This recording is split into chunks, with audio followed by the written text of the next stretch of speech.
প্ৰতিক্ৰিয়া প্ৰকাশ কৰিব নালাগে কাৰণ যদি এখন কলেজত অভিজ্ঞ শিক্ষক নাথাকে তেতিয়াহ'লে কলেজবিলাকত ষ্টুডেণ্ট নাহে। আমি যিমানখন আদৰ্শ বিদ্যালয় খুলিছিলোঁ এতিয়া প্ৰায় বন্ধ কৰিব পৰা পৰিৱেশত আহি গ'লোঁ কাৰণ ছাত্ৰ ছাত্ৰী নাই। যেতিয়া আমি কিয় ছাত্ৰ ছাত্ৰী নাই সোধোঁ যে তাত অভিজ্ঞ শিক্ষক নাই, সেইকাৰণে আমি আধা আধা কৰি দিছোঁ। অভিজ্ঞ শিক্ষকো থাকিব, নতুন শিক্ষকো থাকিব।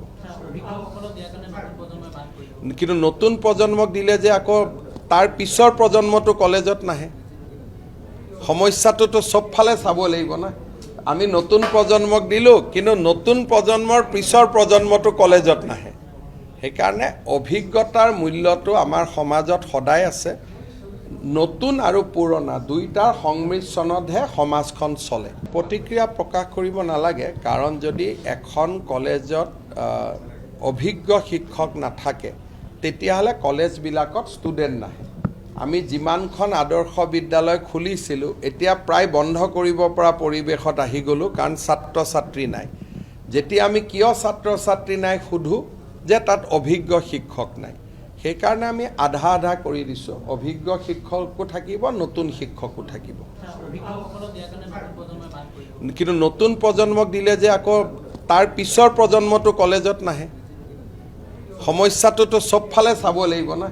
আমি নতুন প্ৰজন্মক দিলোঁ কিন্তু নতুন প্ৰজন্মৰ পিছৰ প্ৰজন্মটো কলেজত নাহে। সেইকাৰণে অভিজ্ঞতাৰ মূল্যটো আমাৰ সমাজত সদায় আছে। নতুন আৰু পুৰণা দুইটাৰ সংমিশ্ৰণতহে সমাজখন চলে। প্ৰতিক্ৰিয়া প্ৰকাশ কৰিব নালাগে কাৰণ যদি এখন কলেজত অভিজ্ঞ শিক্ষক নাথাকে তেতিয়াহ'লে কলেজবিলাকত ষ্টুডেণ্ট নাহে।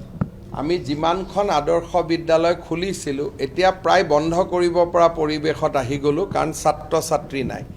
যেতিয়া আমি কিয় ছাত্ৰ ছাত্ৰী নাই সোধোঁ যে তাত অভিজ্ঞ শিক্ষক নাই, সেইকাৰণে আমি আধা আধা কৰি দিছোঁ। অভিজ্ঞ শিক্ষকো থাকিব, নতুন শিক্ষকো থাকিব।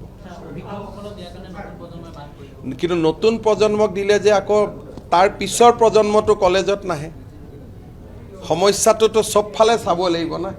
আমি নতুন প্ৰজন্মক দিলোঁ কিন্তু নতুন প্ৰজন্মৰ পিছৰ প্ৰজন্মটো কলেজত নাহে। সেইকাৰণে অভিজ্ঞতাৰ মূল্যটো আমাৰ সমাজত সদায় আছে।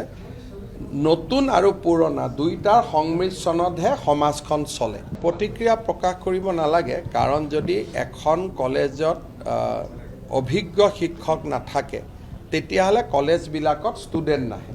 আমি যিমানখন আদৰ্শ বিদ্যালয় খুলিছিলোঁ এতিয়া প্ৰায় বন্ধ কৰিব পৰা পৰিৱেশত আহি গ'লোঁ কাৰণ ছাত্ৰ ছাত্ৰী নাই। যেতিয়া আমি কিয় ছাত্ৰ ছাত্ৰী নাই সোধোঁ যে তাত অভিজ্ঞ শিক্ষক নাই, সেইকাৰণে আমি আধা আধা কৰি দিছোঁ। অভিজ্ঞ শিক্ষকো থাকিব, নতুন শিক্ষকো থাকিব। কিন্তু নতুন প্ৰজন্মক দিলে যে আকৌ তাৰ পিছৰ প্ৰজন্মটো কলেজত নাহে, সমস্যাটোতো চবফালে চাব লাগিব না। আমি নতুন প্ৰজন্মক দিলোঁ কিন্তু নতুন প্ৰজন্মৰ পিছৰ প্ৰজন্মটো কলেজত নাহে। সেইকাৰণে অভিজ্ঞতাৰ মূল্যটো আমাৰ সমাজত সদায় আছে। নতুন আৰু পুৰণা দুইটাৰ সংমিশ্ৰণতহে সমাজখন চলে।